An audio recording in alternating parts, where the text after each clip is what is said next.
I never thought first off that I would end up in the career that I'm in, like actually being a matchmaker and helping people find love. I was always into being able to connect people, and my background is actually in connecting people. So before I became a matchmaker, I was a US Marine for 13 years. My whole goal actually was to get into politics and run as the first woman president of the United States. But like Yes. anything, Love that. Love but that. like, right. But you know, like we have these big goals and dreams, and then all of a sudden, sometimes we meet someone and we fall in love and we think, oh crap, love has a way of kind of redirecting our goals and the things that we wanted to do. And that's what happened to me. So I got married at a young age. I was about 23 when I got married. And I thought it was going to be like the love of my life and things were going to work out really great. My job in the Marine Corps, though, was really interesting. And that was, I was a spy, basically, essentially. So I analyzed intelligence, helped with conflict resolution. I traveled all over the world just working for the US government. And I was always gone. My relationship, it put a strain on my relationship, and that caused us to really have a short-lived marriage. But there was a lot of things that it taught me. Number one, it was really interesting to be able to get all these people into a room and be able to leverage my influence to get them to buy in and make decisions in a way that I needed them to be able to complete our mission. But it was interesting that I couldn't do that with my ex-husband. I couldn't get the man to get the socks off the floor, which caused a lot of fights, you know, and I started kind of scratching my head, like, what the hell's going on? And long story short, it was really that we were just two very different people. We got married really young, and we were just growing apart. My career was really thriving. I was doing really great, and his career was kind of stagnant. And that also caused for us to have a larger wedge between us. So I went through a divorce, and I will tell you that I have been to Iraq. I've been to war, as they say, and there is nothing more painful than actually going through something like that, where the person that at one point you loved all of a sudden turns into your own enemy, is hurt, you know, is angry at you and says things that are so hurtful because it's invisible scars and invisible wounds. Going through that time of just kind of reconnecting with me and being able to figure out, okay, what's my next move? My term was up, if you will, in the military. So I had to either enlist again, re-enlist, or end my, you know, like be done with that career. And I decided that it was kind of a point where I needed to reinvent myself. I knew I had skills to read people. I wanted to help people first initially with their love life, like helping couples connect and come together. Well, I took that and I started my first business, where it was relationship coaching. And I started working with couples. And from there, I wrote a best-selling book, really helping couples and giving them a structure on how to be able to align their key life values. Because one of the things that I found in working with all these couples is that what sets us apart, what tears us apart, is not being aligned on key life values. And that's something that I teach singles now, so that way they have kind of a leg up before they get into a relationship. Voila, here I am today. That trajectory, little by little, transformed my company into really focusing on then introducing vetted quality introductions to people. And so Incredible Love was born. So here's what's interesting, you know, 2020 was a tough year, is continuing to kind of migrate over into the current climate that we're living in today, the environment that we're in. And what has happened is that there has been this conversation of singles feeling, like you said, you're calling it like they don't have that lack of trust. They're afraid, they're hurt, they're afraid to be vulnerable again. Yeah. And that's really manifesting into what's considered romantic ambivalence, or as the coin's been termed by the dating app Hinge, it's fear of dating again, right? Fear of putting yourself out there, being vulnerable, sharing your space.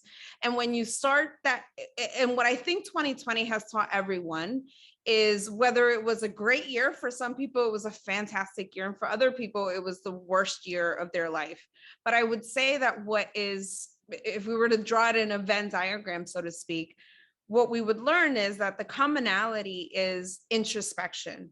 Either you were forced to be at home quarantined on your own and connect with people virtually in a very different way, where you were forced to be vulnerable if you chose to be, or whether you were in a relationship with someone, you were forced to really face one another and be in each other's space, right?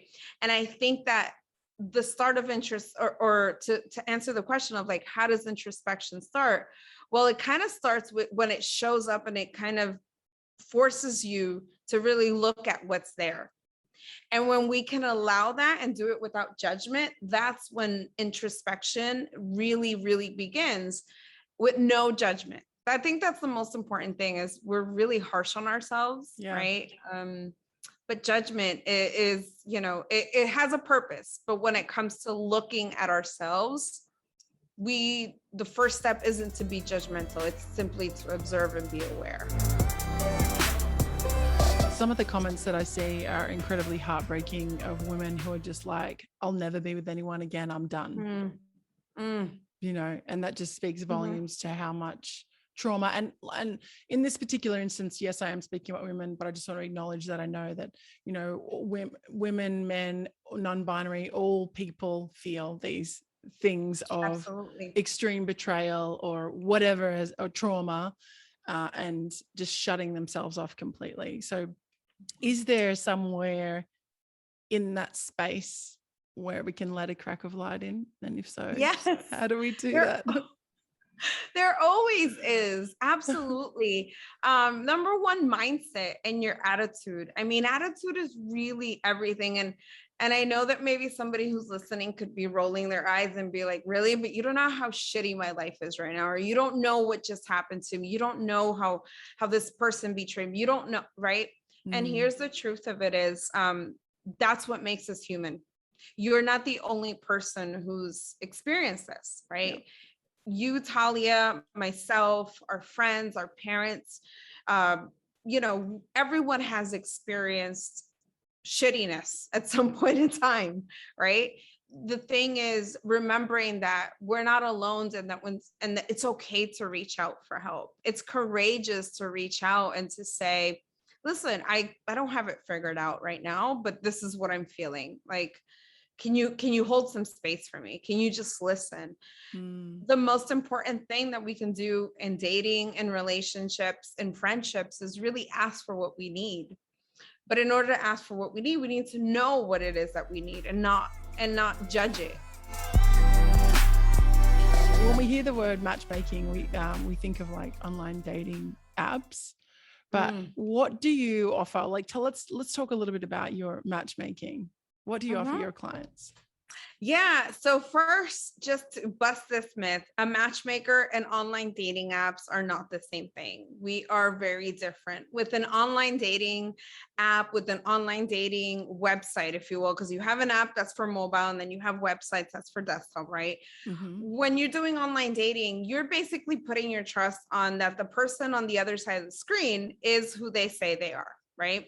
You're also investing time and energy in swiping and igniting conversations, keeping conversations going. What a matchmaker brings to the table is for those people who don't have the time, right? Or they would rather be doing other things, building their business, continuing to grow their businesses, right? And they want to be able to outsource that aspect. For us as matchmakers, we vet the people that we're going to introduce you to. We're going to interview and we're going to see and really test from human to human the compatibility, right? I can read your body language. I can read your face. I can read, how you say things to me. I can hear your tone. With online dating, one thing that we forget is when you're swiping and you're talking to different people and you're writing, that other person is receiving that as a receiving station, but they're listening, or I'm sorry, they're reading your message with their tone, with their voice, right?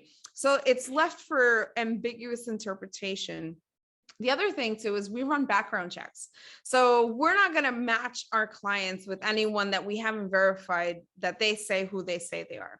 So we offer a security, confidentiality that comes with anonymity, which is important to our clients, where with online dating apps, you're kind of out there in a sea of singles for anyone and any person to really know what you're looking for and just see a different side of you. So really with online dating, we're not the same thing. So what we offer is the opportunity to be able to introduce you to people that you wouldn't technically, or maybe potentially not come across, right? Or basically we do all the legwork for you. You know, when Oprah wants to buy her house, right? When Oprah is like, okay, I'm ready to buy another property. I want something beautiful. She's going to call up her high-end realtor, and her high-end realtor is going to show her all these options. Oprah's going to be like, this is what I'm looking for. I'm looking for this. I'm looking for this. I'm looking for this. What I say to a lot of people, think of a matchmaker as your real estate agent for love. You're going to share with us what it is that you're looking for in a partner. And we're going to go ahead and recruit that from you or obtain it from our database, from our different pool and our network of singles that we have. Yeah. So if you're have experienced, or you're coming, or you're like, I know that I have this FODA, this fear of dating, but I really want to step out there. I want to find my partner. Like I want to give this a chance. One of the things that I would say is the best thing you can do is to arm yourself with a couple of resources. Number one, I cannot stress this book enough, but there is a book out there that's called 8 Dates. And it's written by Dr. John and Julie Gottman. And it's called the 8 Dates because it's the 8 essential conversations to have over the first 8 dates, over a lifetime. These conversations, it'll help you get ready into like what kind of conversations you should be focusing on in terms of like, okay, I'm going out on a date. What do I want to talk to that person? That book really gives you great topics and questions to talk about and ask yourself as well. So that's the first thing. Like I always say that. Number 2, we are visual creatures. Okay. That's the truth of it. We're visual creatures. The first thing we want to be able to do besides talk to someone is we also visually want to make sure that we're attracted to them. We've gotten a little lazy. I'm not going to lie, sweatpants and, showing up to meetings with, no makeup or going on. Listen, here's the thing. Just because we're going through this and we're having an experience of lockdown, it's important for you to do things that make you feel like you. For some, it's putting on makeup, doing hair, getting nails, doing their pedicure, plucking their eyebrows, whatever it may be. For some, it may be working out and putting on that really great shirt that outlines your collarbone, whatever it may be. Put things on and look at yourself and present your best self. Like show up confidently by making sure that you look and feel good. Okay. That really is super important because when I'm out there interviewing clients, one of the things that they ask me, especially the clients that I'm working with, what kind of lifestyle do they have? Is it a person who respects their body, who takes care of themselves? Like, are they seeking personal development, right? These are things that are important to my client. Yeah. So it's important that we keep that in mind, that we have to be what it is that we're looking for. If you're looking for a person who's fit, athletic, and trim and has a great conversation, okay, are you also fit, trim, taking care of yourself, respecting yourself? You can't ask for something that something isn't looking for in their partner. Yep. And then the last tool I would say, besides, the book, how you look, how you feel, is think through what's the number one thing that's most important to you in this dating journey. Like, what is your dating intention? Are you dating with the mentality of like, I want to practice because it's been a while? Or are you dating because you feel that you're ready to open yourself up, aka be vulnerable and trust again and share your space with someone else? Knowing that will really guide the kind of people that you're going to interact with, who you're going to give your time to, and the places that you're going to spend time in. There's only 5 ways to meet people, Talia. This is it. Okay. There's only really 5 ways. Number 1, we meet people through church organizations or volunteer organizations, work. And, you know, there's a fine line there. Yeah. Got to be careful with that one. Yeah, exactly. Friends, right? Our friends, letting our friends know that we're single and we're interested. Online dating. And last but not least, the matchmaker. Thanks for listening to the Rebel Love Podcast, the podcast about love, sex, relationships, and money. If you like this episode, please support us by subscribing and leaving a review on your favorite podcast platform. And find all the details of this episode and more at rebellove.com/podcast.